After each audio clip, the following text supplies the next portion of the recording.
একটি ছোট গ্রামে গরিব কৃষক রহিম আর তার স্ত্রী আসমা বাস করত।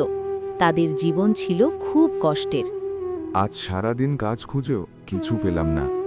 চিন্তা করো না, আল্লাহ নিশ্চয়ই আমাদের জন্য কোনো পথ খুলে দেবেন। কিন্তু ঘরে তো চালও প্রায় শেষ হয়ে গেছে। আমরা একটু কষ্ট করলেই হয়তো ভালো দিন আসবে। তোমার কথাই আমাকে সাহস দেয়। আমরা একসাথে থাকলে সব কষ্ট পার হয়ে যাব। ঠিক বলেছ, হাল ছাড়লে চলবে না। হ্যাঁ, আশা হারানো যাবে না। ঠিক আছে, আমি তাহলে কাজে বের হচ্ছি। তুমি ঘরে থাকো আর দোয়া করো। দেখি আজ আল্লাহ আমাদের ভাগ্যে কি লিখে রেখেছেন, কোথায় নিয়ে যান।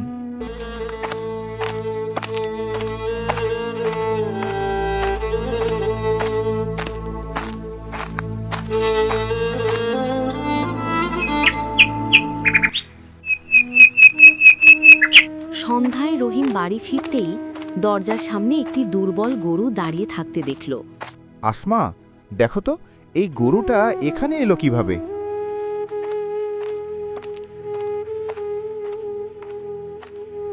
মনে হচ্ছে খুব ক্ষুধার্ত। হয়তো কেউ এটাকে ফেলে গেছে।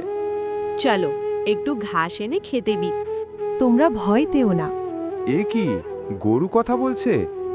হ্যাঁ, আমি সাধারণ গরু নই। তাহলে তুমি কে? গরুটি ধীরে ধীরে তাদের সব কথা বলল। আমি তোমাদের সাহায্য করতে এসেছে। আমাদের সাহায্য করবে? কারণ তোমরা খুব ভালো মানুষ। আমরা তো শুধু গরিব মানুষ। ভালো মানুষ হওয়াটাই সবচেয়ে বড় সম্পদ। তাহলে তুমি আমাদের কিভাবে সাহায্য করবে? আগামীকাল সকালে তোমরা বুঝতে পারবে। আমরা তোমার উপর বিশ্বাস রাখলাম।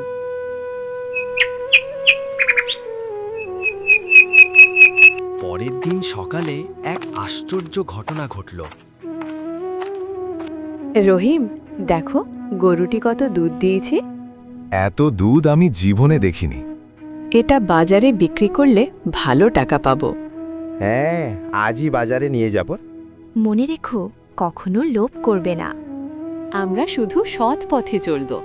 এই গরু আমাদের ভাগ্য বদলে গেবে। ভাগ্য বদলায় ভালো মানুষের জন্যে।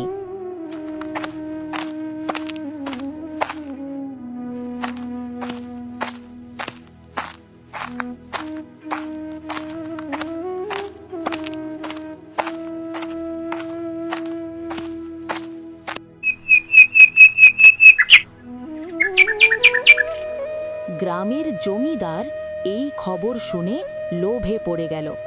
রহিমের গরু নাকি অনেক দুধ দেয়। জি মালিক, সবাই সেই কথাই বলছে। এমন গরু গরিবের কাছে থাকতে পারে না। তাহলে কি করবেন? গরুটাকে এখনই আমার বাড়িতে নিয়ে আসো। ঠিক আছে মালিক, আজই সেটা আমার গোয়াল ঘরে টানবে। আপনার অর্ডারই শেষ কথা।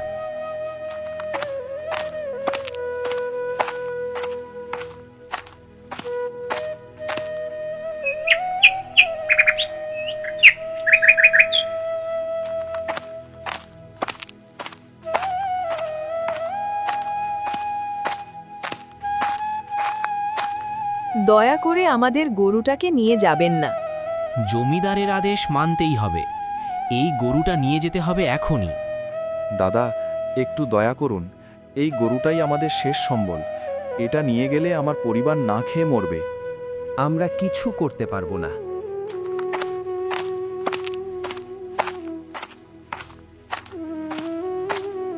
জমিদারের লোকেরা গরু নিয়ে চলে গেছে। উঠানে কৃষক ও তার স্ত্রী দাঁড়িয়ে কাঁদছে। হায় আল্লাহ, আমাদের শেষ ভরসাটাও নিয়ে চলে গেল তারা। এখন আমরা কিভাবে বাঁচব? কাঁদো না, কিন্তু বুকটা ফেটে যাচ্ছে। সেই গরুটাই তো আমাদের সংসারের আশা ছিল। গভীর রাতে গরুটি দড়ি ছিঁড়ে ধীরে ধীরে হাঁটতে হাঁটতে আবার রহিমের ছোট্ট বাড়ির সামনে ফিরে এলো।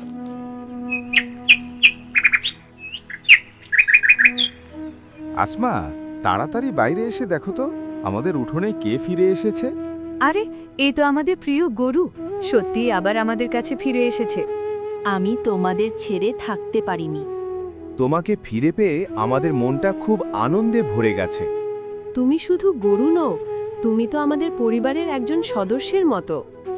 আমার ছোট্ট কাহিনীটি যদি আপনাদের ভালো লাগে তাহলে একটি লাইক দিন এবং চ্যানেলটি সাবস্ক্রাইব করতে ভুলবেন না। আপনাদের ভালোবাসাই আমার শক্তি।